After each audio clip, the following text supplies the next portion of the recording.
You know that tap life. Tap, tap, tap, tap, tap, tap.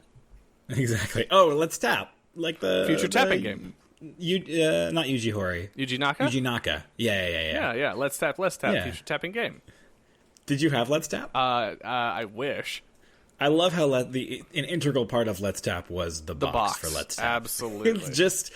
It's like the height of Wii gimmicks, but it's delightful. Yes. In every possible way. Also, the song is wonderful. I haven't heard the song before. Oh man, look up the promotional song. I'll put it in the podcast as that. Yeah. So that's a good segue. Let's do it. Let's do this podcast. All right. Let's tap.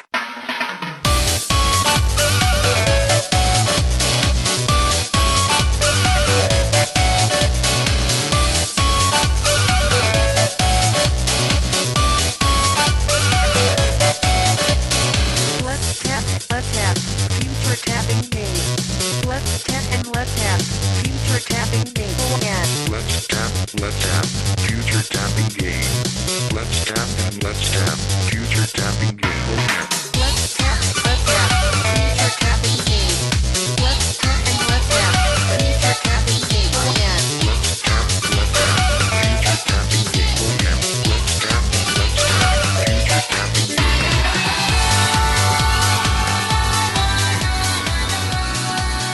All right. Hey everybody, it's Let's Tap. Future tapping game. I am the little penguin that runs across the screen as you're tapping. My name is Griff Hoffmann, and with me is the absolutely required, necessary component to play the game, the box, the Geoff Brewer.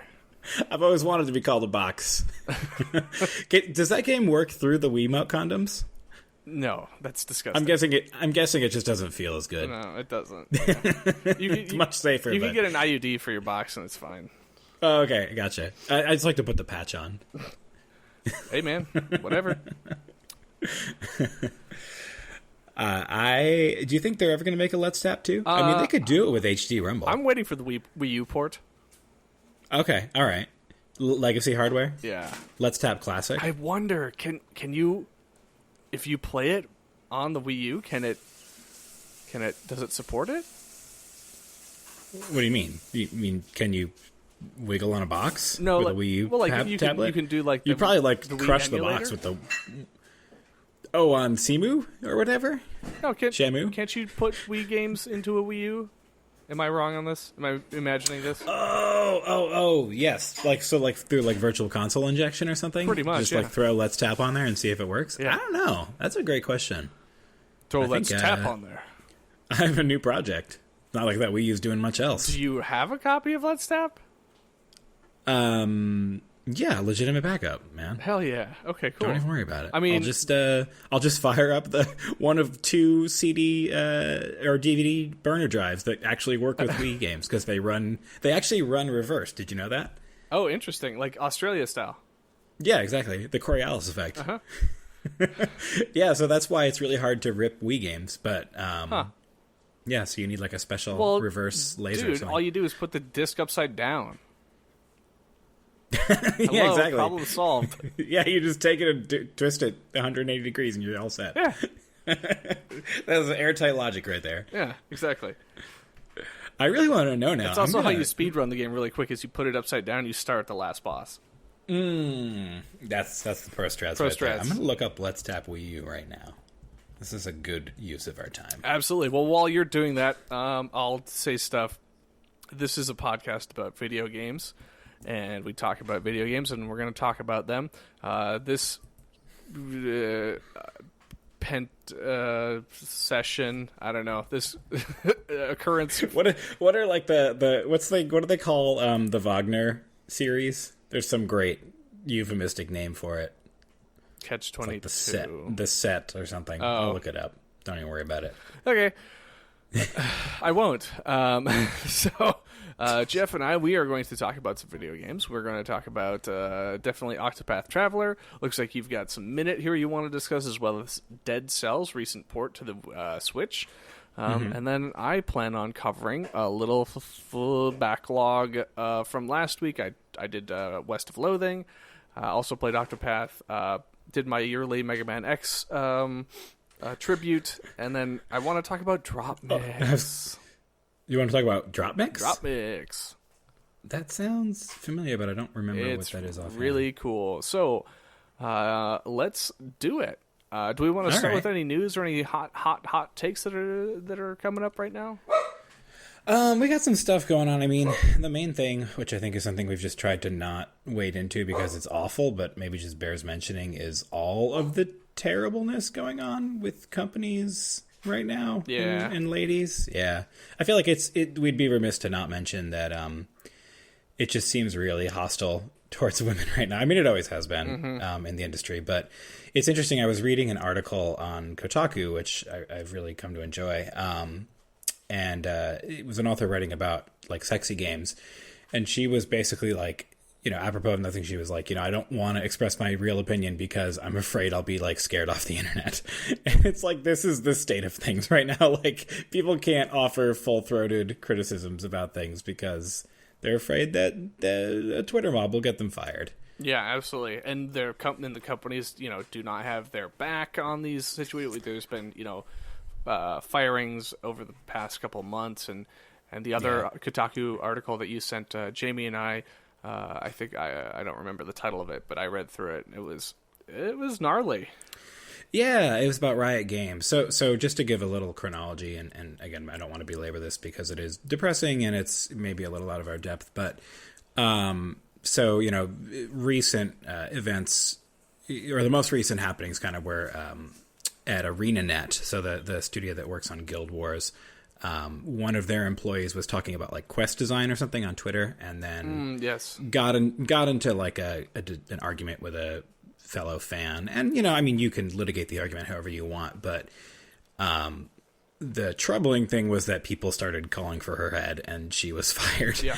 And someone else, I think, defended her in the company, was also fired, and then it launched this wave of like Twitter mobs just like trying to get women in games fired. And there were leaked letters that had like scripts that you could auto insert women's names into, like it's like, dear whatever, please fire, insert female game dev's name here. Yeah. Like it was really gross. The type of thing that you would normally, that for a good purpose would be like, hey, here's our cause, just sign your name at the bottom of this, and we'll send it to your council member to petition for the lobby for this new park that's going in. Instead, it was witch trial, Salem style, destroy this person's career, insert name here. We have this auto populated thing ready to go for you. Yeah. Super depressing. And then on the heels of that, there was this big expose, which came out, I think, yesterday, about the culture at Riot Games, which is like one of the largest studios in gaming right now, and just about how it's a total bro fest, and all kinds of gross and raunchy stuff is going on, and there are no avenues for female promotion. So hey, our medium is still not where it needs to be. Yeah, and I don't really have any thoughts on it except that it just makes me really depressed, and it really makes me kind of not engage on a fan level as strongly as I necessarily used to. Like, I still, of course, play and love games, but like, I don't know. I'm feeling less connected to like the intense hype and like fan culture than I ever have. I feel like with these new developments, it's just like, I don't know. It just really has done a number on me. I don't know how it makes you feel, but I find it super depressing. Yeah, it's always gross. But I actually think it's really, there is a positive and heartening side to it, which is this stuff needs to be aired, and this stuff needs to be discussed, and this needs to be things that people are aware of in the modern state. So I'm happy that these articles do continue to bubble up, even though the subject matter is miserable and shitty. It's better than it was 10 years ago when it's just like well, women don't work here. Yeah, and it's a sign of growth of the medium and growth of the culture that surrounds it. That as you said, these articles are even being written. That we're thinking about company culture. That used to be a subject that just wasn't.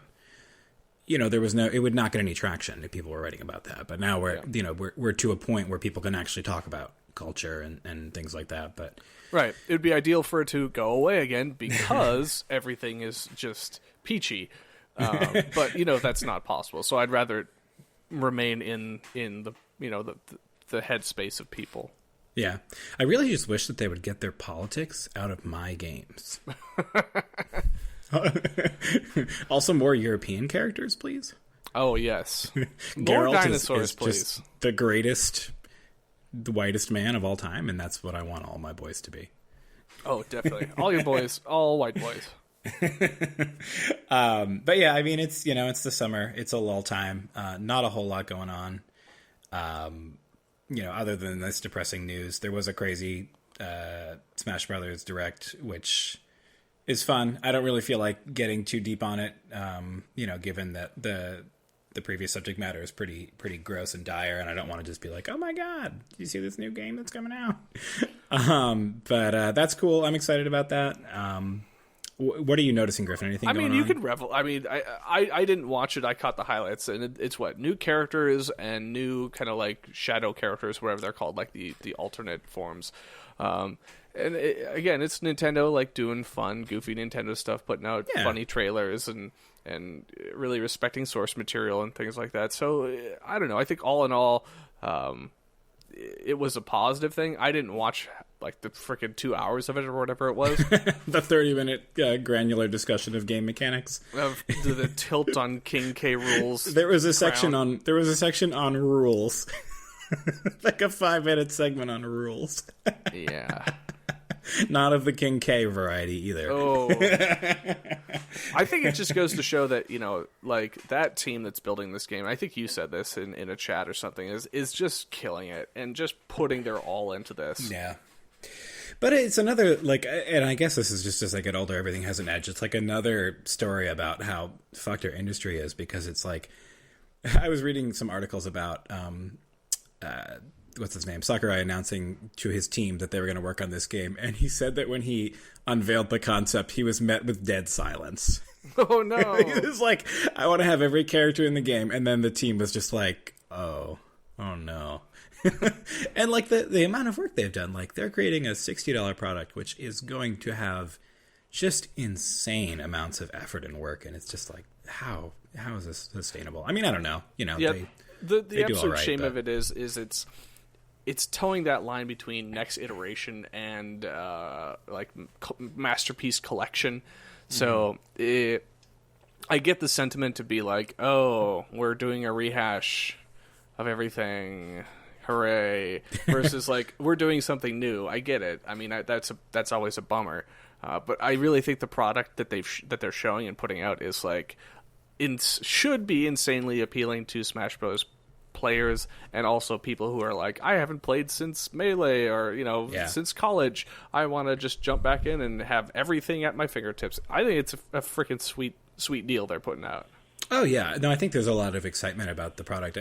My main kind of jaded take on it is just more it's serving as an indictment of how unsustainable the industry is, because it's like the workload for creating this game. Because I mean, parts of it are rehashed, sure, whatever, but like the amount, like 800 songs, 900 whatevers, or I don't know, 100 different stages, 70 some odd characters. It's like, this is so many man hours.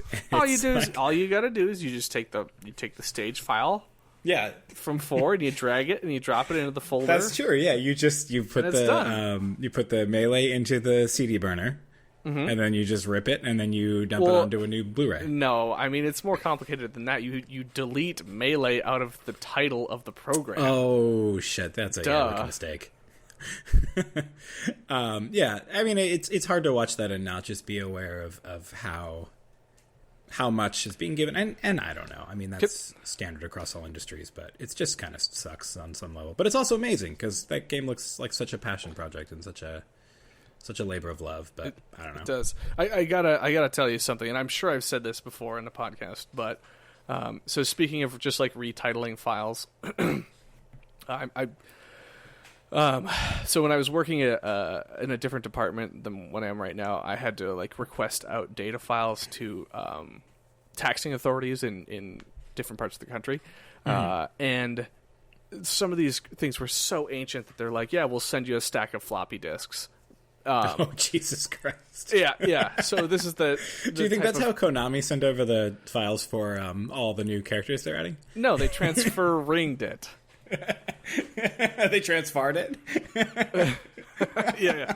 They just transfarred it all over the place. Transharded. No, they lost the source files. It's just like with Silent Hill. Carry on, sorry. So one of these entities that I was dealing with would send me a file, and it would be like taxinformation.piz, and I was like, what the fuck is this? And I'm Googling, I'm like, .piz, how to uncode .piz file. Oh, Piz. It's like a Piz area from Bravely Default. Sure, whatever. So I messaged, I'm like, hey, can you send me the file again? I think it was corrupted. And they sent it again. And I'm just like, I'm the idiot here, right? Like, I'm like, I'm doing something wrong. So I finally just like mail it. I'm like, hey, you sent me this .piz file. What is that, and how do I uncode it? And they're like, our firewall doesn't allow us to send zip files through, so I just changed the file type to PIC. There's so many things to unpack there. I love that. I love how just literally typing a different extension can fool the firewall. That's just the most beautiful thing. All I do though is you get the piz file, you just retitle You it, just zip it right and out. you're good to go. I was wondering if you needed a ZA file to combine them into pizza. Oh, dude. You put the piz file in the ZA drive. There you go. Then you top it with pepperoni. Ooh, delicioso. Oh, that's amazing. I love office environments and just the bullshit that they do. It's so good. Yeah. That one really sings true to me. Anyway, so is there anything else about Smash that's particularly interesting to you in the granular sense, or? No, I mean, I think, I'm just impressed by that team. I'm impressed by how hard they work and how much they do. And I don't think that, like I said, I mean, it's kind of bittersweet because it just feels like it's too much. But, it was great. I mean, it's nice to see Nintendo being Nintendo and they're kind of lighthearted, fun, silly presentations that aren't afraid to go deep on the details. I mean, we talked about this at E3, just how they devoted, like, a minute or two to ladder climbing and changes in the way that works. Yeah, I think I caught a glimpse of like you can play like a practice arena or something, and it'll give you schematics of how far launch rates are on things. Yep, yeah. It's like you can see launch rates from 0 damage and from 100 damage. It's actually really fucking cool because, fighting games don't do that. Yeah. And to have all that information surfaced in Smash, which, if from my perspective is like a fighting light style thing, to have all that information surfaced is really, gives a lot of credence to it being like a hardcore ass fighting game. Yeah. I think they're really, I think that Smash 4 was the beginning of kind of leaning into the sort of competitive side of Smash. I think they had some actual tournament presence with Nintendo being there. And this one, I mean, remember that the game was announced with, tourney players doing, goofy Nintendo-ass versions of stuff, but they were doing tournament play. Mm-hmm. And so clearly that's something that the developers really want to lean into this time in a big way and try to do something with. Because, there was even mention of like a tourney-style mode that exists in the game now. So there's definitely a desire to engage that audience while remaining accessible and interesting for beginners. So it's interesting to see that. It's interesting to see Nintendo pivot towards competitive play. I mean, they did it with Splatoon as well, and it's them kind of lurching, into the 21st century and kind of walking their own path while mirroring what's going on in the real world. But it's cool. I mean, it's always nice to see them go in different directions. So that's cool. Absolutely. Yep. Yeah, I think my main takeaway was just like, this is a lot. This is a lot, and that's amazing, but it's also like kind of depressing. I remember just talking about the music again. I remember with all the tracks they included in the Wii U Smash, and it was like, oh my god, I can't believe this. There's all this here, and to increase that, so exponentially is just freaking incredible. Oh yeah, I mean, I'm super excited about it, of course, but. Yeah, but that's pretty much all I've really seen recently. I don't know, is anything on your radar? I would just ask, of the recently announced characters, or the new characters in this lineup, which one do you think is the most exciting for you to play? I haven't really been that. Or get an amiibo of. Oh, I'd dig some Castlevania amiibo. That's pretty cool. Yeah, absolutely. Yeah. I don't know if I'm super excited about any of these new characters, to be 100% honest with you.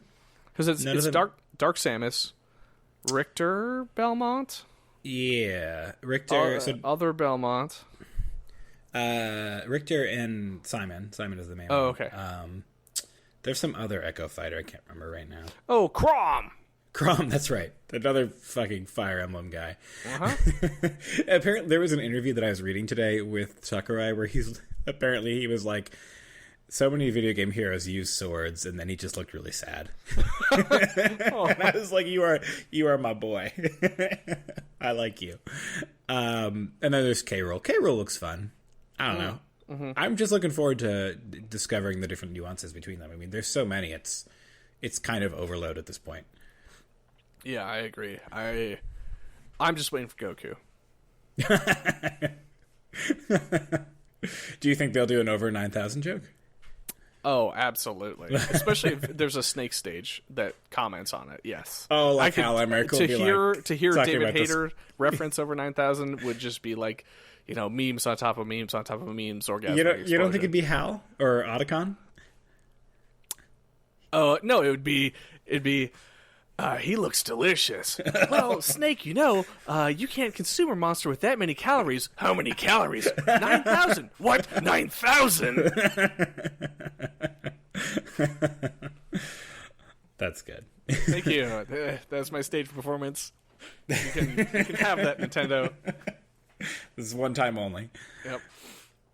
Yeah, that's all I got. What are you into? Anything you've been keeping your eye on? Not paying attention to this Rockstar game called Red Dead Redemption 2. Is there like actual news about that, or just a release date posted on some there billboards? was like a 2-hour-long stream of it today of actual gameplay. So great, Okay. great, excellent for people who are excited about that game. Well, the writing was so solid in GTA 5 that they can only just continue to grow into just better and better and better. Yeah. Does this one also have some satire in it? Quote unquote. There's probably a radio station that you turn the radio station on your horse. You just have a dude following you with a banjo playing 80s hits. Yeah. No, But it's 1880s hits. Ooh. No, you need your current day topical fake. You need like the Western Joe Rogan, I think is what they do, right? Yeah, like a shock jock, except old Western. No, like super skeptical high dude. Okay. I'm just waiting for like the really provocative, like, I don't know, Native American rape scene, just something that's just really terrible. Oh, I'm waiting for Riff Raff in this game. I just don't care about this. I mean, I enjoyed the little that I played of Red Dead Redemption, but it's not. Rockstar has never been my jam at all. Yeah, I'm really over it. I played maybe, I don't know, an hour of GTA 5, and it was really kind of intolerable for me. Like, I enjoyed earlier games, but I just could not. I can't engage with those guys and their writing and their world vision and view. Watch this segue.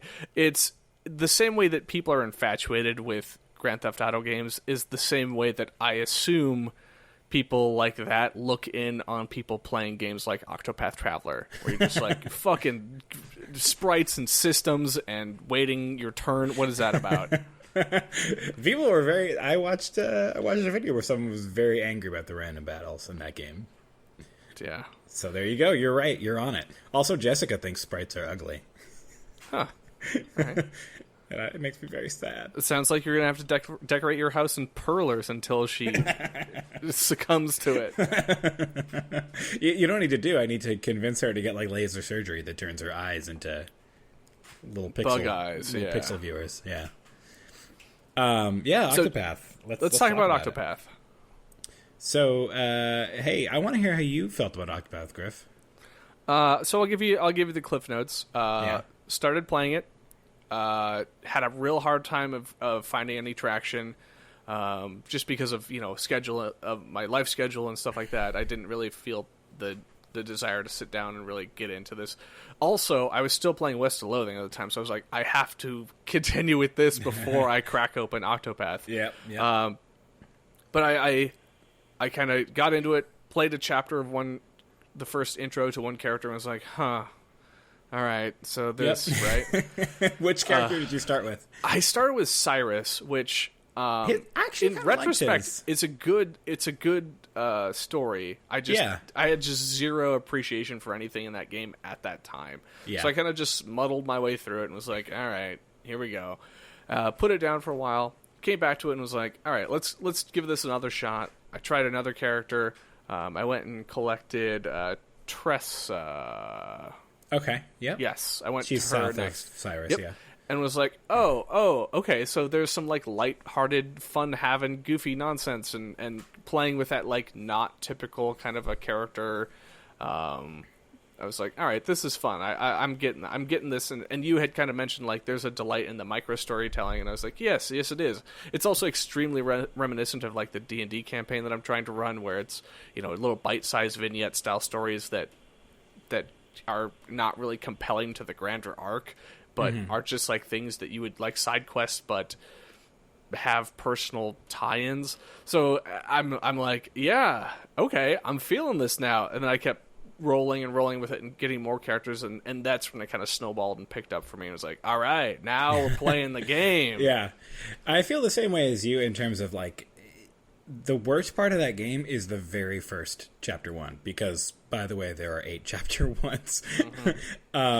And it's just when you have one character and you have one so-called path action, which is what you were kind of alluding to, it just feels, the world feels so small, is what I would say. Like, it just feels like, okay, like the only thing I'm doing in this game is going through a scenario, going through a dungeon and fighting a boss. It's like, okay, this is super dumb. Like, it looks beautiful. Yeah. The art is great, but there's nothing here. And I think only when you add the other characters in does the world start to kind of reveal what you alluded to, which is sort of those micro stories. And I think we should maybe talk about kind of those path actions and what they look like. Well, I'd also just want to couch that and say, as you continue to play through the game, there are some minor interactions between the characters, a la Tales game, like skits kind of things. Yeah. But, oh my god, it's still very much a siloed experience that's going on there. Yeah, also, I don't know if I'm assuming you're not, because you're not this kind of person, but so I happened upon a discovery that those moments are missable, and you can get one with all of your characters in every chapter if you do it in the right order. So I'm using a guide that lists the order and nothing else. Gotcha. So I'm getting the full like party chat experience, but I'm guessing that's not your experience. Does it correlate with the level progression? No, it makes no sense. Then it's totally random. It's just like, for this one, you need to start with Ophelia, and then for this one, you need to start with Cyrus for no reason. Hey, I'm sure you know this too, but you know all their names. Spell out Octopath? Spell Octopath? Yeah. It's fucking gross. No, they actually spell out Poach. Dinosaur President! Poachot. Oh, okay, yeah. How could you get that wrong, Griff? Yeah. Well, that's my amateur level of play that I'm going with. Yeah. No, but I think you're right that this game, again, it has a really kind of shitty start. It doesn't put its best foot forward, I don't think. It's definitely a hinterland situation. So that's where I actually disagree. I think that the initial outset, like literally the first 2 chapters or so for me, were a slog, and had I been in a better mind space, I would have been happier to engage with them. Right now, I hit the dark middle chapter of the story of like, okay, I got everybody, now what?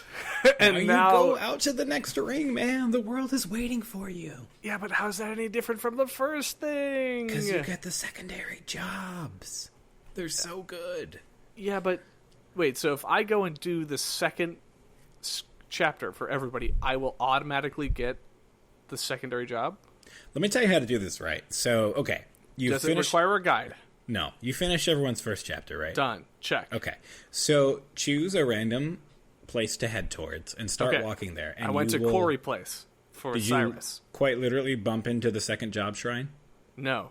Okay. So basically in that second ring around the first set of towns, all the second job shrines are there. And they're just barely off the beaten path. So you have to go look for them. Barely. Eh. What's wrong with exploring the world? So that's actually funny you say that. I looked up the secondary job paths because the Colin was telling me about them. And I was like, okay, like, I assumed that he made it sound like, oh, once you get all the main jobs, you go out and you get the secondaries. And I was like, okay, I was waiting. I got the 8th one, and I was like, all right, when is the menu question mark's going to unlock? And I'm like, oh, that didn't happen, huh? So then I looked it up, and it's like, well, you got to go to these fucking shrines.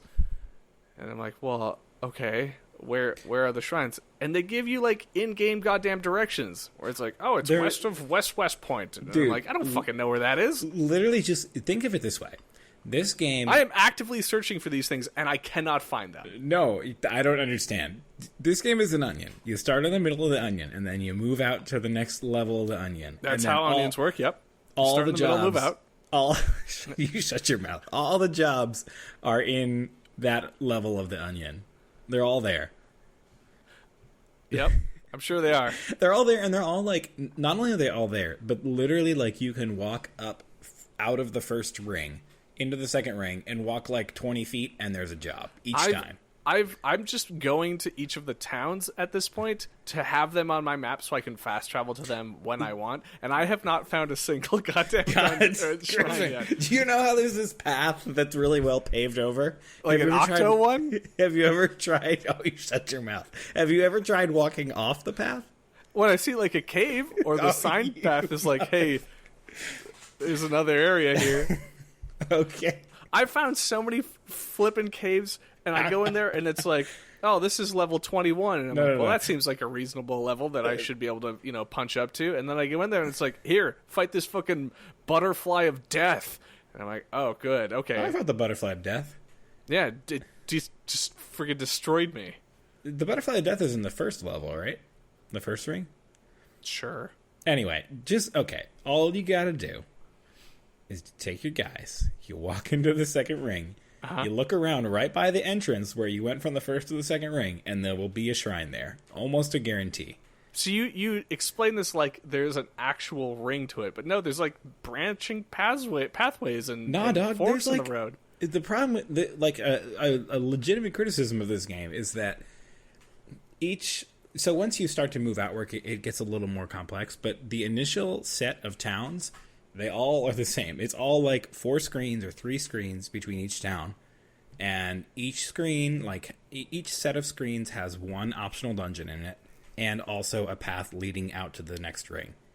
That's true of almost every single set of routes on the first ring. They're all the same. Sounds like some kind of Octopath truther. Just don't drink the water.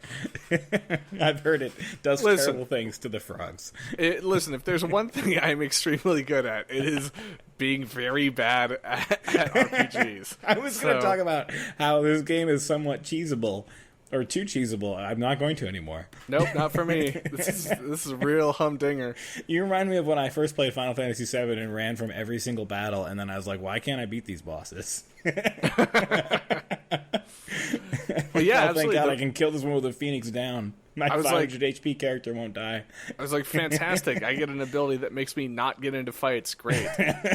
All right. So how do I quadruple down on that thing? The second towns are cool, though, right? Maybe. I think they're kind of cool. They're as cool as the first towns. All right.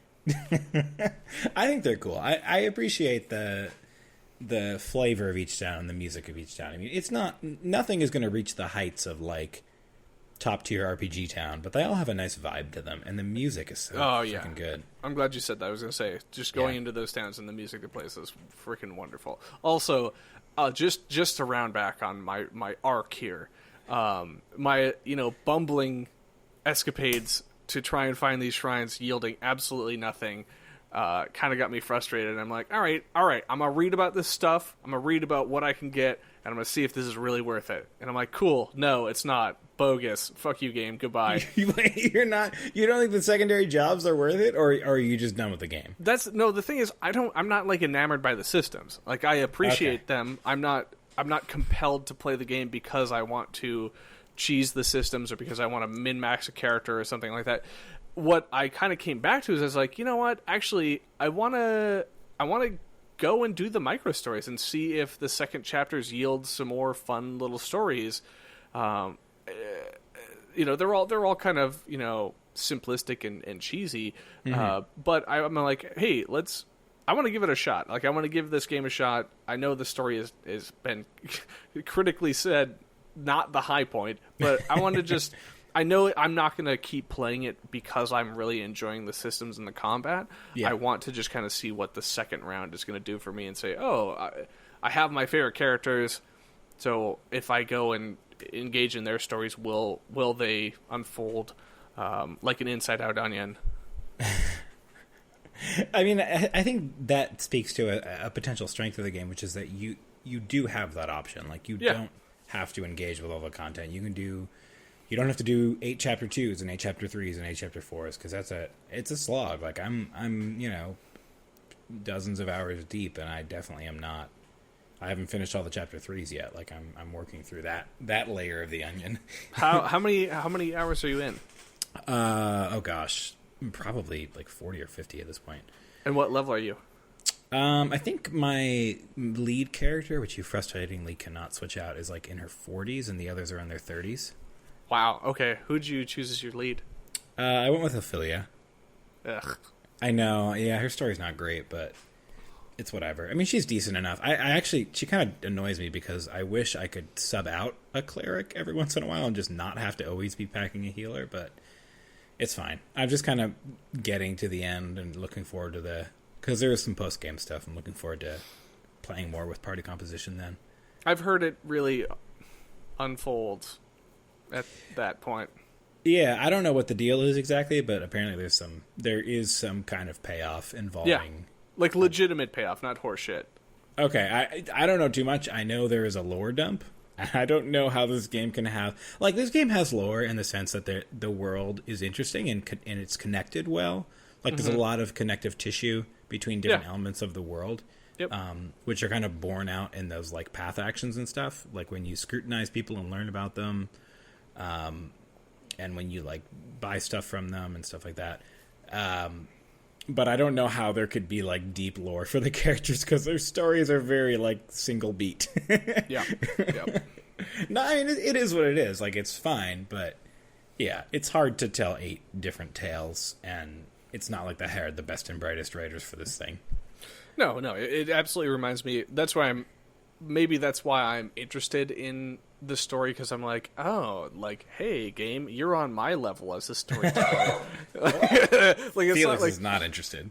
Like, I distinctly remember playing God of War and being like, shit, like, this is so robust and there's so much here. I love all the mythos and all the everything, and being like, yeah, my campaign's never gonna, like, my D&D campaign will never reach this sort of like meat and height. So, and when I'm working at is Octopath, what you I'm aspire to. I'm like, I could do that. Like, I'm doing that. This makes me feel like I'm not dumb. Right. It's like, oh yeah, both of us. We're both kind of coloring outside the lines, aren't we? And this thing made like $1 gazillion.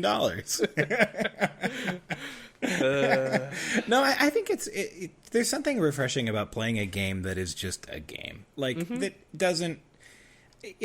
sometimes playing stuff that aspires to, like, high cinema is just exhausting, and I appreciate the simplicity. Yeah, sometimes I just want to get into some random battles and go into town and buy some shit. Yeah, and those little, like, the path actions which we've kind of been dancing around, like, they can do some cool stuff. Like, you know how every time you walk into a town, there's, like, the town crier who's like, hey, welcome to RPGville. We hope you enjoy your stay. What I really appreciate about that is, like, you can walk into town and then investigate that person a little more, and, like, they'll have a little story, and their story could be, like, depressing or weird.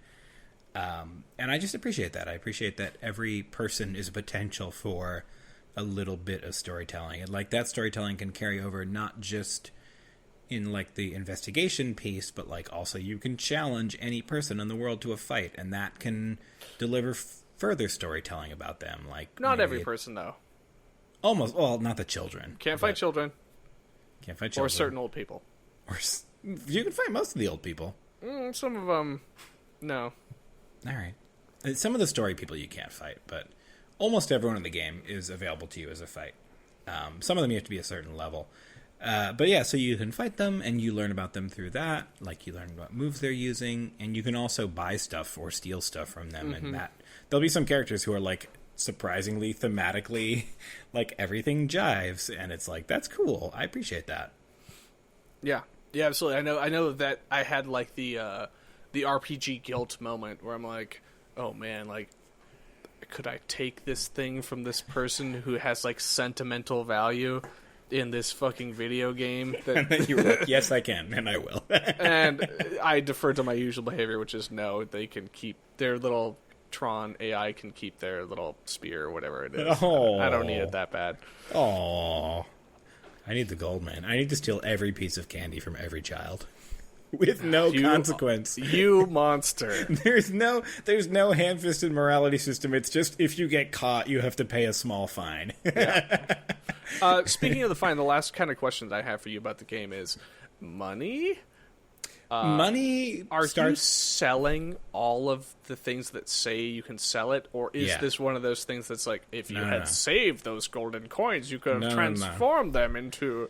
No, all the quests, mercifully, all the quests, like, you can do everything you need to do in the quest from the word go on the quest. Like, it's not a game where you can, like, fuck yourself by, you know, getting rid of that teddy bear that you got early on. Like, quest items all go into the quest item pile. Gotcha. So you don't need to worry about that, yeah. So when the description is like, sell it for money, you can do it's that. not one of those trick things where it's like, oh, maybe I should not do this. It's not like, gotcha, you sold it for money, this guy's an idiot. Right, classic RPG maneuver. Yeah, no, you can sell it.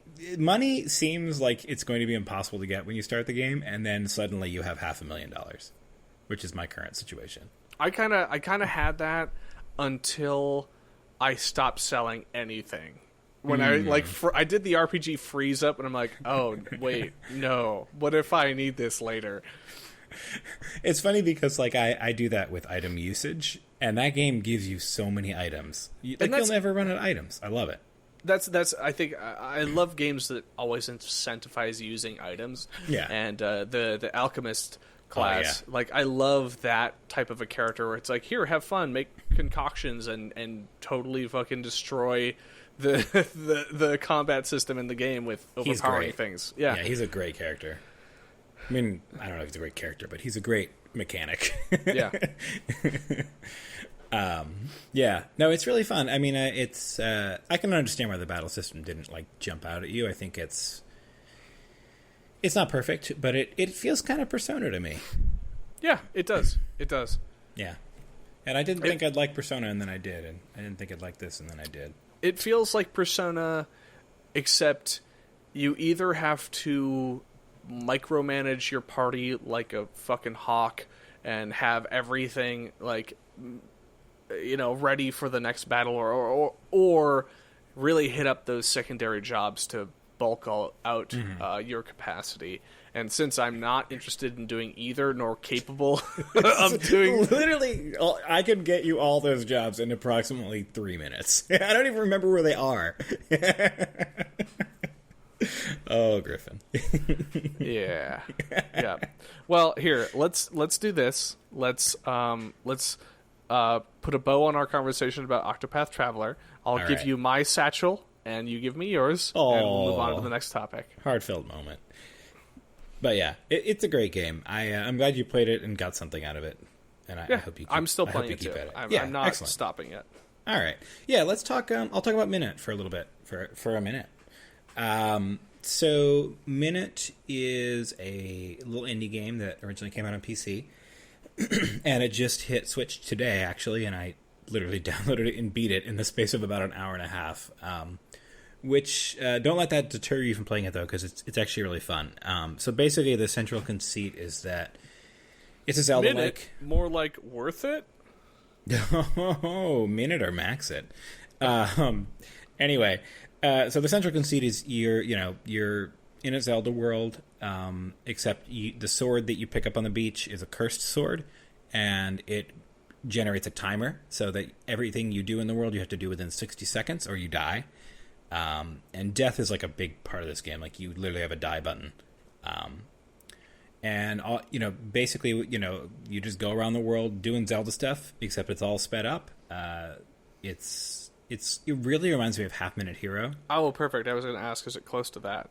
It is. I mean, I would say it leans a little less in the humorous direction. Like, Half Minute Hero was very, like, tongue-in-cheek, sure. in a super charming way, but it was very goofy and kind of played with JRPG tropes. This is definitely playing with tropes a little bit, but it's a little bit less laugh out loud than Half Minute Hero, I think. But it still has some funny moments.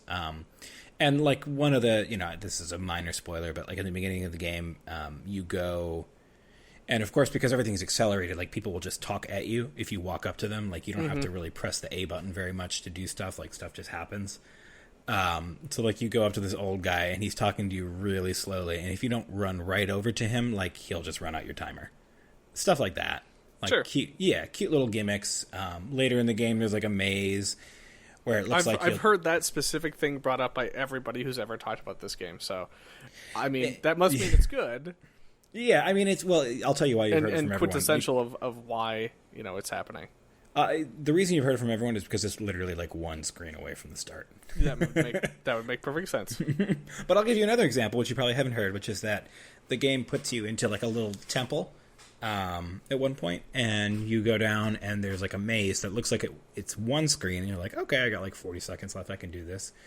Except it turns into like 5 screens because like you have to go really far to the left and then really far to the right and really far to the left. So there's lots of little moments like that which kind of pad out your time and like, increase that tension, because it's like, oh, I thought I could do this in 30 seconds, but I actually need 45. Shit, how am I going to do this now? Yeah. And just lots of cool little interactions like that. It's a typical Zelda, find quest items that unlock new things. It has its clever moments. I wouldn't say it's super ambitious in that regard, but I think the time limit makes it interesting. And it does this thing. So, the first thing you might think when you hear Zelda and time limit is like Majora's Mask, where everything resets after the 60 seconds. Except this game, the progression is permanent. So like if you achieve something in those 60 seconds, it actually matters. So it's more just about like kind of understanding how far you can go in the world, and the tools that you get allow you to go farther in the world, and the world kind of opens up and reveals its connections to you over time. And, cool. Yeah, I mean it's not a super ambitious title or anything like that, but I'd say it's an afternoon well spent is how I would describe it. Maybe a day or two at most. I mean, I had a great time with it. I will say the one bummer was that there seems to be a glitch on Switch right now where the music kept dropping out, and I was restarting the game to make it work, but at the end I just kind of kept going, and I'm sure I missed some cool music. That's a bummer. Yeah, it's real fun though. I think you could have a great time with it, and it's only $10. Yeah, it's fun. Good little palate cleanser between games. I've heard good things about it. I like the Zelda goofiness that people always speak to, so I'm sure there'll be a point in which I play it, because I will tell you this, I will not be playing Hollow Knight, so I'll probably do something else. Did you try Hollow Knight? No, I've just heard enough people talk about it and discuss the kind of game it is, and I watched a couple videos, and I'm just like, yeah, this is not for Griff. Like, that's not going to happen. I hear you. I think that it transcends, but I think that it would be a difficult lift for you to get to that point of transcendence. I think you would probably find things that bothered you, and they would get in the way of I don't think you'd get there. Is the bottom line. Hey, dude, that's not a slight on me. I get it, man. No. It's not intended to be. I just think that it would be hard for you. You'd have to invest a lot for it to return what is admittedly an incredible return, but I think there would just be a lot of initial muck for you to wade through, if that makes sense. Definitely. Also, I think that from everything I've heard, like the balls hard bullet hell components of it, I just won't be able to function it, and I'll get frustrated and I'll be done with it. Yeah, it's a tough game. The bosses definitely are hard. I mean, you can cheese them. Like some of them, you can basically just tank them and just go to town on them. But yeah, it's a tough game. Sure. So, but hey, you did play West of Loathing. It looks like I'm very curious to hear kind of how that landed for you. If you had any different impressions about it, if you could maybe speak more eloquent about it than I could, or. No, I don't think I would be able to. I would just echo everything that you said, which is, it's deceptively charming. It's a lot of quirky adventure game, kind of puzzle solving, not even puzzle solving, and then like a very mild combat system, which doesn't, take a whole lot. But there definitely is something there in its like, in the same way that initially it looks like just a stick figure, there is more once you look upon it and notice the details that are present in those, drawings. Yeah. There's a lot of cool stuff in that game. There's a lot of funny jokes. There's a lot of, real impressive payoffs by investing in things. I just was surprised by how much I cared about the fiction of that world. I was like, this is too goofy for me to take seriously, but I kind of am. Yeah. I don't know how they did that, but hats off to them for doing it. Also, no pun intended, because there's lots of hats in that game. Yeah, I think it's there's a good comparison to be had between Octopath and that game, where it's like, all right, well, you've got like a extremely well designed battle system and combat system in Octopath, and you've got a really unique and fun and to some people beautiful art style, but the story beats just kind of like are a little flat. I shouldn't say they're not flat, but they're one note. Like it's expected, whereas. West of Loathing is pretty much just the polar opposite of that, where you've got like a combat system which is fucking weird and, as flash gamey as the design of the visual game is. Yeah. You've got, the writing is the strong suit, where any character engagement or any kind of like item description is just loaded with content and humor and robust lore and things like that. So yeah, I don't know. Like, I think that it reminds me of if you were to play a Fallout game and go like only through the speech route. Yeah. It has a lot of those same kind of quirks where you're like, okay, I shouldn't be able to do this, right? No. Oh, I did? Okay, that's good. That's funny. Yeah. That's rewarding. Yeah. So, it's like the best parts of New Vegas, I feel like. Yeah, exactly. That's exactly what I was thinking of. Yeah. Or like a good, funny D&D campaign, maybe. I don't know what that's like. I don't know either, because I don't play D&D, but I feel like it might connect to that. I don't know. But yeah, I'm glad it resonated for you, because I think it's another one where it's just like you have to kind of set aside those misgivings which you would just naturally have about that kind of game, which I also had. But the payoff is great. So yeah, had you not spoken so highly of it and dared me to play it, I would never have touched it or stuck with it. So I'm glad that you did, and I really enjoyed it. Yeah, I'm glad we chose that over Hollow Knight, because it sounds like that would have been a much more difficult path to walk for you. I can tell you that I would have never ever seen the end of Hollow Knight. No, it's a long game. I got through West of Loathing and I was like, oh shit, oops, credits. Like, I need to go back now and do more stuff. Yeah. Yeah. But there's not too much. I mean, that's not true. There's a lot of extra stuff, but I just did it before the credits. Yep. Hey, do you have more about West of Loathing, or can I ask you a quick question? No, I'm good. I don't have any more to talk about that. Okay. Mega Man. So I don't know if we need to talk about it too much, because it's Mega Man. But does it perform okay? Because I read that maybe it doesn't perform okay. So you must be referring to Mega Man X Legacy Collection, or whatever the hell it's called. Did you just play Mega Man X3 on the Super Nintendo? I just played Mega Man X on the Super Nintendo like I do every year. Oh, okay. All right. Yeah. One day the Switch will reach that level of performance. You're absolutely right. Like I wanted to put it on here because those two collections are coming out, and they're out. One of them is on its way to me for me to give a shot and kind of feel it out and see how it plays on the Switch. So I'll report back on that in the future. I will say though, what this recent collection and people talking about the collection has compelled me to do is go purchase a copy of Mega Man X5, which I have never played, because after Mega Man X4 I was like, well, this is all just nonsense, like, go fuck yourself, game. Yeah, that game is terrible. Why do people like that game still? I don't know why. I think it's because Zero has blood on his face because he killed people, and that's just anime masturbation stuff for Zero. Is that the one where all the characters are named after Guns N' Roses people and stuff? That's every game. No, there was one where they switched to Guns N' Roses and stuff. I think they actually took those out recently. Yeah, for their legacy or whatever, they took them out, but I think that was one. So, like, Duff McWhalen or whatever is now just, like, whale guy. Well, man.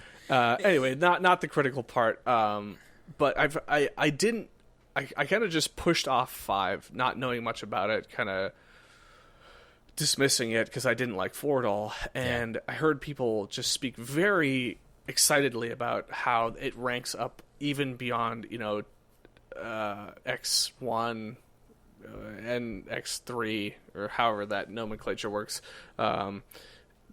So I was like, holy shit, like, I need to check this out. So I bought a copy, and I have it, and I'm going to go boot up the old PlayStation and see how that is, because I've just heard such amazing praise for it. So I'm excited to maybe have this, like, surpass my love for Mega Man 3 and the one before 3. And you hate 2, right? I don't hate 2. I recently started to enjoy 2 more. Okay. I didn't care for 3. I didn't like the suits. It's not great. Yeah. I thought 3 was where they kind of started to lose the plot, to be honest. Yeah. Yep. But anyway, Yeah. I still struggle with Sting Chameleon, so that's about it. Sting Chameleon is Mega Man X, right? Yeah. Yep. Yeah. Is that the one that starts off? No, that's not the butterfly one. No, The butterfly one you're thinking wrecked my face. Yeah, 2. Oh, that's 2? Yeah, it's a real easy fight. It is, but for a while it wrecked my face. Yeah. Understandable. Yeah. Just like a good Mega Man game. Absolutely. So Yeah. they're good games. I'm excited to dig into or check out that stuff when it hits my mailbox. I'm excited for you to tell me whether or not it works, because I've just read that it doesn't perform, and I refuse to buy it if it doesn't perform well. Okay. I will let you know. I don't actually remember if I got it for what system, so I don't know if it's Switch or PlayStation 4. Okay. I'm more interested in Switch, so let me know. Okay. I'll check it and let you know. All right. Tell me about this DropMix, baby.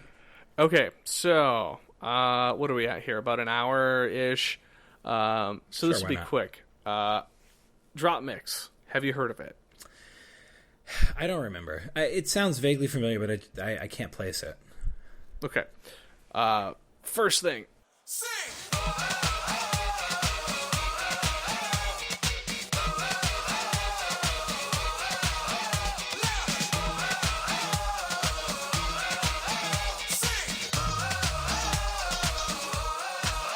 This love is a blaze, I saw flames from the side of the stage, and the fire brigade comes in a couple of days. Until then, we got nothing to say and nothing to know, but something to drink and maybe something to smoke. Let it go until I roll the chain, singing we found love in a local rave. No, I don't really know what I'm supposed to say, but I can just figure it out and hope and pray. I told her my name, I said it's nice to meet you, then she handed me a bottle of water filled with tequila. I already know she's a keeper, just from this one small act of kindness I'm in deep. If anybody finds out, I meant to drive home, but I don't go live it down, no. So we're enough, we just sit on the couch, one thing led to another, now just kiss on my mouth. I need you, darling, I'm a sentimental. If you feel me falling, won't you let me know?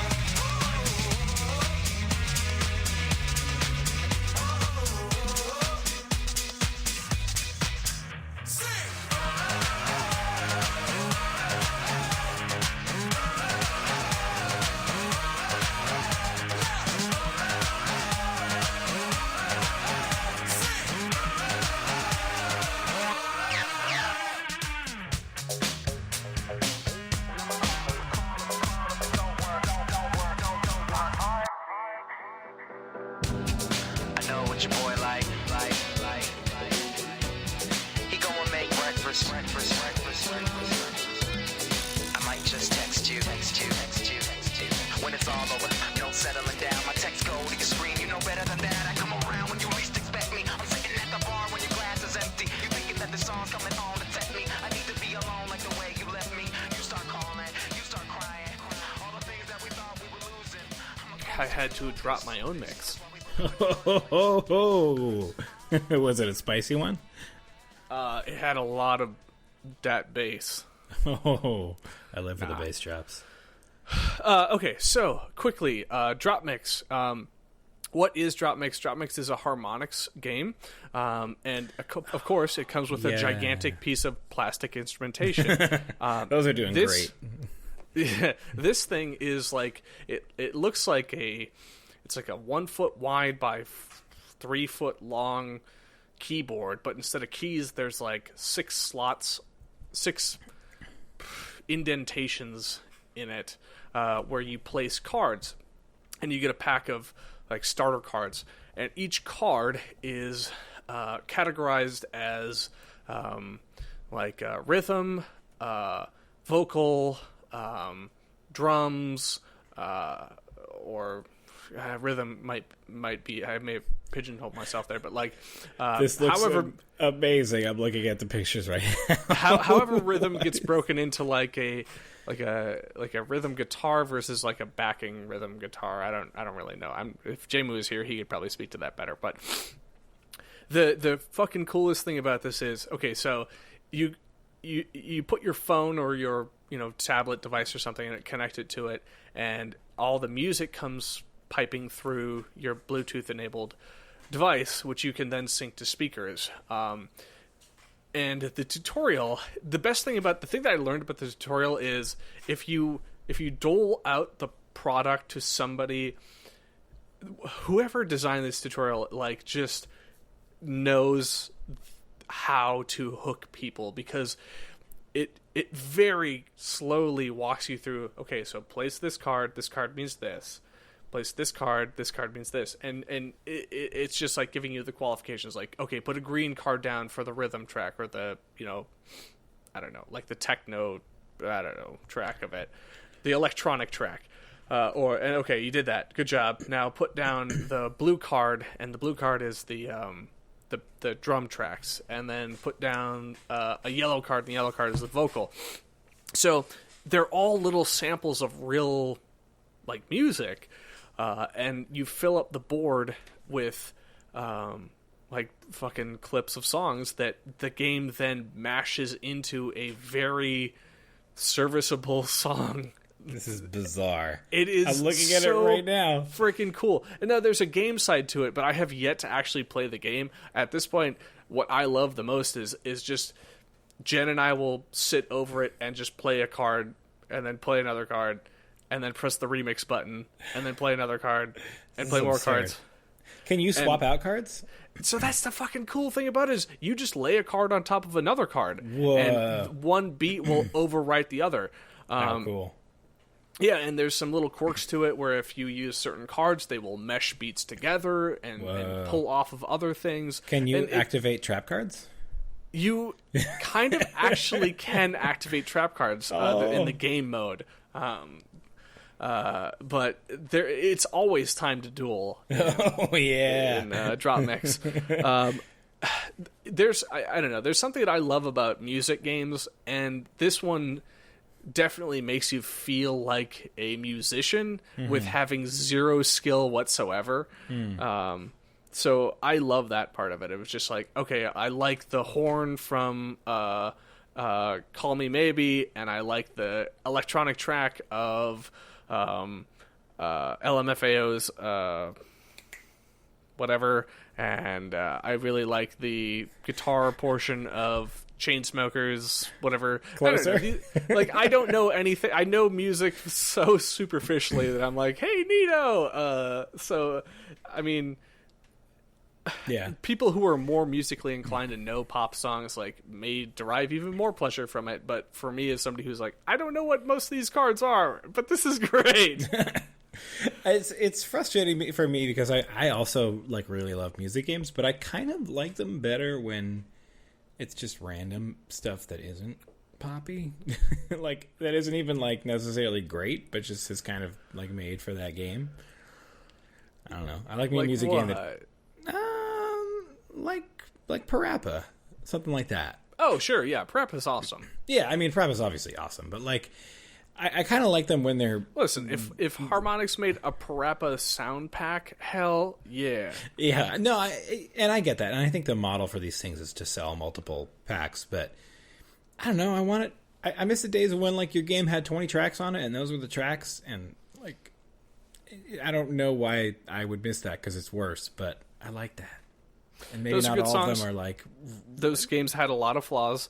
Yeah. What I'll tell you about DropMix is I got it on discount on Amazon for $45, which is a fucking steal. Okay. So if that deal is up again, if that's current price right now, please get it. It is worth the 2 hours that you will just fall into it and be obsessed with playing cards and understanding the way it does things.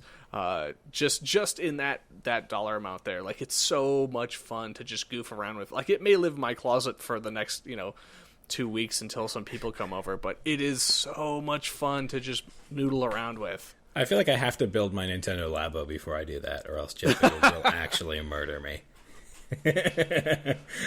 Do you have any desire to buy the extra packs, or no? I bought one. Oh, you did it. I immediately bought one because I was like, okay, like, these are all really cool tracks. These are all really cool things. You bought the Chainsmokers one, didn't you? I bought the Astro pack, which had Mike Snow's Genghis Khan in it, which I really like that song. So I was like, cool, I want to play with this one. And it also had MGMT Kids as a like big card. And then you get a like hidden card, and I don't want to say what card I got. Whoa. But it's like, oh shit, like, that's cool. That's so cool. Do you get one rare card per pack? You do get one rare card per pack. It's totally random. It's real neato. All right. So there's I don't know, like, I haven't played the game yet. I think that'll be probably something that I play next, and with some folks that come over and see what that does to the soundscape, because right now it's just fun, like, throwing stuff on the board and seeing what happens with it, where I'm like, I like this track, blah blah blah blah, but to see what happens when it's not just at the mercy of, like, I'm curious because I know this song and how does it mesh with this song, like, when I don't have that, like, well, I like this thing that I've never heard before, their rhythm track, like, I don't know, that's kind of where I'm curious at this point, like, sure. Can I make... The other thing is you can save your mixes that you have going, and then just repopulate them at any time, which is really fun, because it's like, oh shit, like, I think I made something that's really cool, so you can kind of save that and just pull it up another time. Does it reach the heights of Wii Music in terms of content creation? Oh, are you asking, is there Robbie drums of DropMix? I just want to know if I can do row, row, row your boat with 26 different instruments. Joking aside, I will tell you that the kind of one cool thing, if you are musically interested and not very good at music, is the way that it breaks apart all the different tracks. So it's like, I'm like, oh man, like, I really like the Mike Snow Genghis Khan song. But you know what's not good? Just the lyrics isolated. you need the drum beats for that. So that sounds kind of fun. the other cool thing is Ryan came over and was helping me build the deck, and I showed him the game, and he's just like, well, what if we just disregard all the rules and just throw all audio tracks on, or we throw all rhythm tracks? And the game's just like, okay, try it. So that's you cool. You can subvert the rules and just, it'll still pick up everything that's meant, or that's there. It just sometimes will sound like trash, but sometimes it actually is really cool. All right, I'll give it a shot. Probably, maybe. I have to find a way to justify spending the money on it first, and that means building all my Labos. But after that, I will buy a new toy. You need to build your Labo robot to... No, I don't have a robot. I did not buy the robot. I was going to say, you build the Labo robot, Daft Punkifies yourself, and then become DropMix main DJ. I didn't buy the robot for many reasons, but one of them being that my head is comically large and there's no way that thing would ever fit on it. But it sounds cool. I mean, I like harmonics. I appreciate what they do. I think they've always walked a difficult path. I mean, there's no way that I'm going to say there's not a huge gimmick to this. Yeah. But who to cares? me, If it's fun, it's fun. The price to entry is worth the joy that I've had from it to this point, and I highly recommend anybody who is even curious about having goofy, fun music. If you're ever like, I wish I could remix a song to make a cool new beat, well, here you go. You can do it and have no skill. Is it like the second coming of DJ Hero for you and Jen? It kind of is. I kind of had that feeling. Yeah. But just to your point of, like, it's a gimmick, I think that's such an asinine, like, conversation to have. It's like, who cares? Like, you're not investing in an ecosystem, you know? It's like, you're just buying a fun game. Like, it can be the most gimmicky thing of all time. It's not like we're making a statement about ourselves by owning it. So the one reoccurring joke that we are having, which at this point I don't know if it's transcended joke level into reality level, is so for Hunter's graduation next year, every person that enters the house will get an envelope with a DropMix card in it, and there won't be a DJ. It's just everybody can then play a card on the DropMix table to then recreate different songs. As you do this, do you say, we are indeed cool parents? Everybody already knows that, dude. This just affirms it once more. Yeah. So this may happen. I don't know, but it's the kind of cool that it's like, okay, this is music that's fun. It's fun to do. It's fun to show people it. Sounds and neat. It's fun to actually play it yourself. It's a cool little party trick. Yeah, that's a good way to put it. Yeah, it sounds cool. I mean, whether I invest in it, I don't know, but I appreciate that Harmonix is doing that kind of stuff, and I hope that it's doing okay. I doubt it is. It seems like they partnered with Hasbro. That was the thing that threw me off at first when I Googled it. I was like, Hasbro? And then I was like, oh, this is not a standard video game. It's some weird-ass shit. Somebody's got to print that plastic. They sure do. Nobody knows it better than Hasbro. Well, that's cool. All right. So do you want to talk about some other hotness? Nah, I'm good. There's some stuff that I'm checking out, but I'll save it for next podcast. Oh, okay. Yeah. All right. Dead Cells just dropped today on Switch, and I could talk about it, but I played like 3 runs. I want to get real deep. You know, you can't talk about a roguelike until you've spent like a good 400 hours. Yeah, absolutely. Plus, Dead Cells was a PC game before, too, right? Yeah, so it actually, This is yet another Switch port with an art style? You probably heard about it like a year or two ago when it was in early access, but it just like launched completely on PC and then also on nice. Switch. Yeah, Cool. While it didn't achieve parity in terms of, having content available, it's launch parity. So Gotcha. yeah, I'm having a great time with it, and I'll talk more about it once I've, finished a run in its entirety. But it seems pretty cool. And do you just want to spite Jamie by not talking about Valkyria?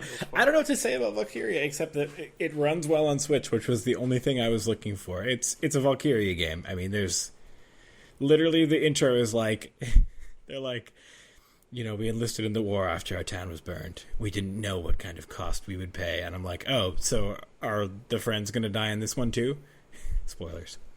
Like, it's the same game. You're a tank driver boy, and you have a lady scout friend, and you're very intimate with the tank. Like, it's like a very nice tank it's a very old tank that you're very close to. I don't know the level of relationship. I'm not sure how many affection points you and your tank have yet. A lot of has been spelled out. Pseudo German words for things. They're in there. I haven't heard too many yet. Your tank is called Hagen, so there you go. There's one. Yep, perfect. Good. There's another boy in your tank with you though, which feels like there always is. Really, there wasn't the first one? No, I don't know. I was gonna say it feels a little naughty to have another boy in there.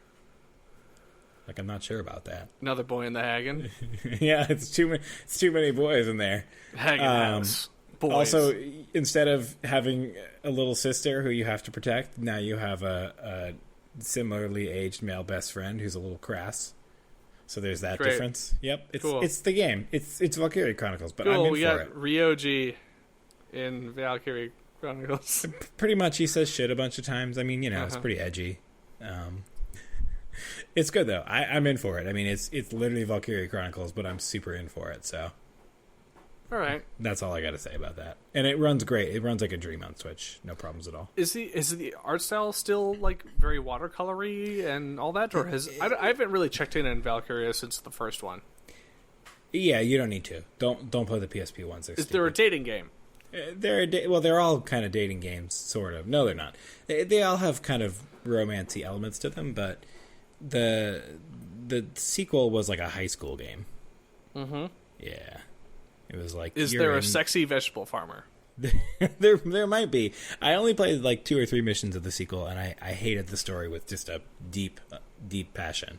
What about a Shiba Inu probably wearing like a backpack of some kind? Are you just Googling it now? No. Are you serious? Does it have an eye patch? There's a Shiba Inu wearing a fucking hat, man. He might be Alright. wearing a backpack too. I thought you were just messing with me. I mean, I may have seen like key art over the past like 17 years, There is a or other dog. people's cosplay of what they want their dogs to be doing in this world. Look, this is anime war. There's a dog, and the dog is a Japanese kind of dog. Uh-huh. That's all you need to know. Actually, he might be a corgi. Shit, I don't remember now. I think he's a Shiba Inu. It's gotta be, right? It's gotta be. How could a corgi run with those tiny little legs? Oh, also, corgis don't show their buttholes, which is not adorable at all. You want your adorable little sidekick dog to have A little butthole X out. butt. Yeah.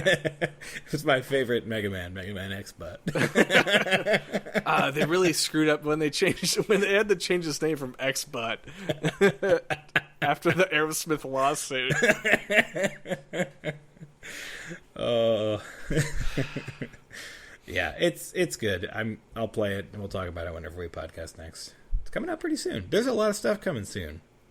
Yep. Floodgates are opening. Tis the season. Yeah, Tis the we're season. about to hit the beginning of school, which is the time when they launch all the games. Yes, perfect timing. Just so they can lend more credence to the video game addiction. Actually, I honestly don't think there's a whole lot on the horizon. I'm excited for Stuff. Spider-Man. I want to play that one. I think that's the next big one on my list. Is that September as well? Yes. So Valkyria is September. I don't know. My calendar is just all Switch stuff. Dark Souls is October. I mean, check this out. Spider-Man in September. Assassin's Creed. Okay, so that's September. October, Assassin's Creed, Red Dead Redemption 2. November, Fallout 76. oh, December, Smash. are you gonna play Fallout 76? Is this your list of things? This is what I have on my list, man. Like, there is nothing coming out in these next couple. This year is going to be a real weird year. I guess so. I don't. Certainly for the other consoles, there's not a lot happening. I mean, there's no Call of Duty I'm interested in. Because there's no campaign, so that it's not going to suck up my time. That game doesn't exist anymore. No, honestly, for me, it doesn't. I mean, so I'm not going to touch that. Same thing goes for Battlefield. Like, I want to say there was no campaign for that as well. I think no. There's Maybe a I'm campaign. mistaken. They showed the Well, campaign. It has a lady I in should it. rephrase that. Battlefield campaigns suck, so why would I play that? Yeah, because it's not historically accurate, right? Yeah, Because exactly. there's women in it. Get your women's out of my video games. Are you gonna play Let's Go Pikachu? That's in the air. It's looking better in every preview, man. False. You don't think so? They showed the Mega Evolutions, and I was like, "Oh, great! Venusaur still looks like a dumbass, huh?" I was excited. I was like, "Oh, they're doing more stuff from the future generations." Yeah, I'm not a Gen 1er. yeah. James Yeah, and Jesse are there. He's holding a rose. He throws his that's coughing good. out. I Yeah, like I'm that. into I it. like that. But we'll see. That's one of those, like, how thirsty am I for a nostalgic ass RPG at that point? I was ready know. to hate it, but I'm kind of in now. Plus, I've been playing. Actually, left this game off my list, but I've been playing a lot of Pokemon Go. Believe it or not. Really? Yeah, I randomly dinged. Was it because you went to New York and you're like, time to do work? Oh no, I was in New York State, which is not a lot of work to be done there in Pokemon Go or just economically. No, Hills country. I just re-downloaded it on a whim. I was just like, let's see how this is going. And then there was like a Teddy Ursa in the parking lot, and I was like, I think I'm back into this game again. Oh, so the algorithm worked on you. It did. There were second and third generation Pokemon. It's having something to do in that game makes it a lot more fun. It's turned into a much better product. I felt that I got bit by it probably 6 months or so ago, and yeah, I agree 100%. It's a pretty good game now. I gotta say, like it's not not perfect, but except for all the racism. Yeah, that's a feature. Just constant. Look, you know what? You got to respect the devs for really going for it. Yeah, right. I still struggle with the Zangoose to Viper race war. No, worse. I was gonna say worse than that. I still struggle with the ball management. Oh, story of my life. Yeah, yep. Teed it up right there for you. You sure did. I still feel like it's a shit game where unless I'm hitting Pokestops all the time, I'm not able to function. That is a thing, and I think that you have to kind of like, you have to basically be like, okay, I'm going to spend an evening in town gathering Pokemon or gathering Pokestops. Like, that is something you have to sometimes do. Yeah. Not too often. Like, I have well over 100 balls right now, and I'm fine, but there's definitely an inherent kind of balance problem around that, where I think the game intentionally wants you to hit these droughts sometimes. Yeah, I mean, they do, but I've not spent any money on it, and I'm doing okay. Yep. So. Same here. Speaking of not spending any money on anything, I think the last thing that I'll just say here is I watched a young person play Fortnite, and oh, buddy, that game does it. It's a game. Yep. What do you mean that game? Are you talking about getting people to spend money? It does everything. Like, I don't know if I think that most people who see Fortnite from like an outside perspective just see like a goofy ass walking around shooting things in a cartoon world, but it is way more insidious than that. Tell me more. You've piqued my interest. I mean, I've watched games of Fortnite. Like I've watched people play Fortnite. So like, I think the game itself is fine. Like, I think it's cool the way you load in. I think all the mechanics are real neat. Like the way you harvest and the way you build and the way you I don't love the building combat. I know it's not for me. I couldn't do it. I can't. My brain doesn't work like that. But the menus, like before you get into the game, it is just it's complicated. It's like remember being in like a Sakusabashi and it's just like wall to wall shit trying to be sold to you. That is this game where it's like, hey, buy this backpack. Hey, get this thing. 25 gold for this. And in order none to of it does anything. Nothing does anything. And they've still buy it. I don't. And I'm talking to this really cool kid, and I'm like, so why do you want to get that skin? He's like, 'cause it's awesome. I'm like, well, I agree it's awesome, but like, I mean, what does it do? And he's like, well, it just looks rad. I'm like, all right, fair enough. Like, I'm glad that you're aware of that. That's the aspiration. But that's it, huh? I was gonna say, is he not like distilling all of video gaming down to like what it truly is at its core? Though it just looks rad. like why do we do anything? Because the bizarre thing was he wasn't very good at the game, but he somehow wound up with like a ton of currency, which I'm thinking there's just like a carrot on the string thing that happens where. So I've heard with Fortnite is when you play your first game, it puts you in a lobby with all bots, so you essentially wreck shop and feel really good about yourself. So I suspect that the way the game works is based on your skill level. It will keep yanking you along by if you lose so many matches real early, it'll feed you into lobbies with more and more essentially NPCs, so you can feel like you're doing better. Because there's no way that this young man was getting chicken dinners all the time because I watched the way he plays.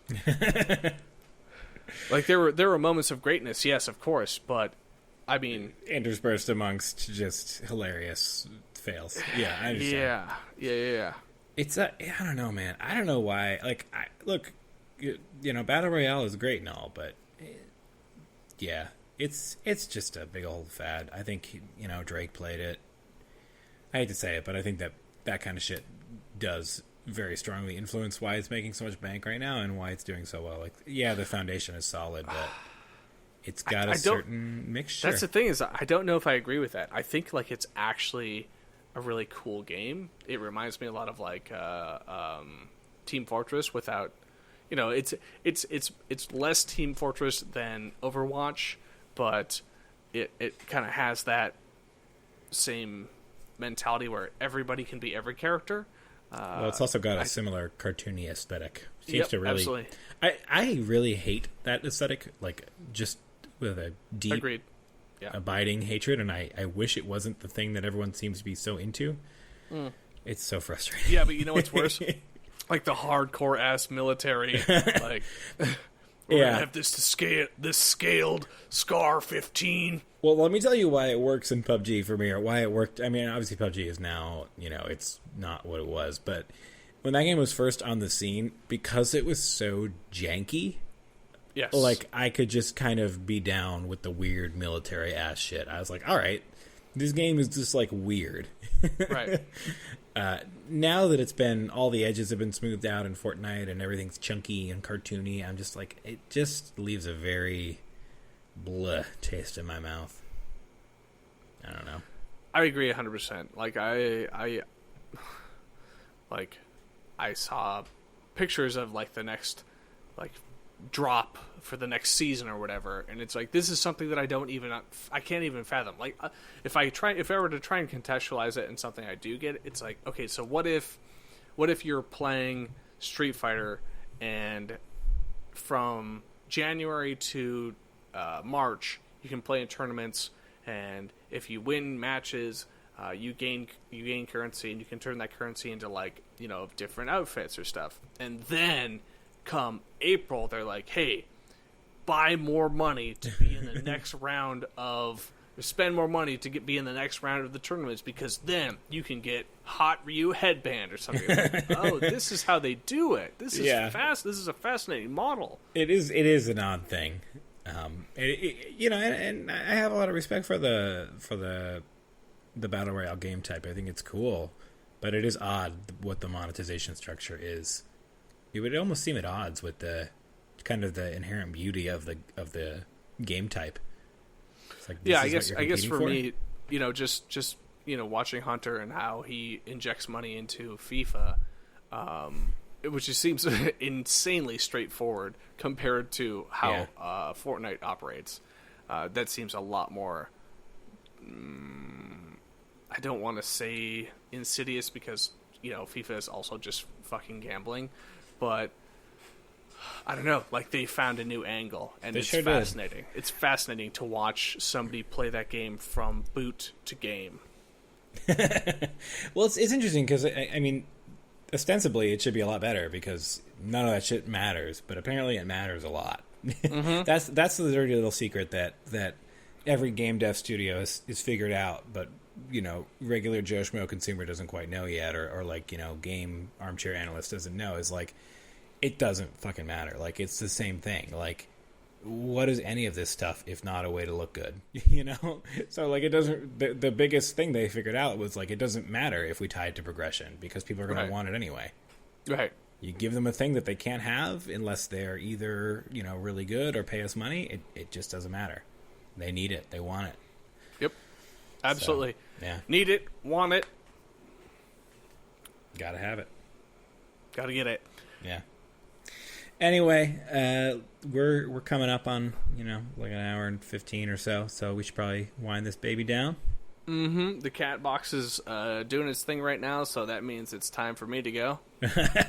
Just the biggest. The genie's running. The biggest duty. Oh, you do have the plumbing one? Yeah. Oh, you lucky dog. Yeah, they don't use it. That's not surprising. Cats will never do what you want. No. I'm surprised none of them used the box down here while I was podcasting. Nice. No shits on Mike. Yeah, Prince is probably just peeing in some corner somewhere. It's his Nice. favorite thing to do. Good kitty. Yeah. All right, man. Well, like you said, I think it's time to wrap it up. Let's end this. Let's finish this. I don't know how the hell does Fortnite end. You're the winner. You survived. I think is it a winner chicken dinner, or is that PUBG? That's They all fucking. PUBG. Oh no, it's Victory Royale. Victory Royale. Oh, yeah. With cheese. Sounds delicious. Yep. All right, we're out, man. All right. See ya. See you in 3 months.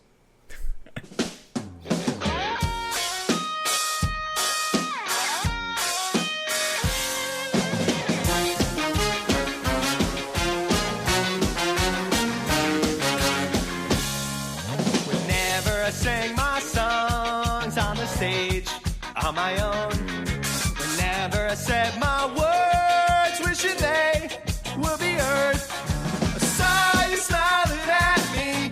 Was it real or just my fantasy? You'd always be there in the corner of this tiny little bar. My last night here for you, same old songs, just once more. My last night here with you, maybe yes, maybe no.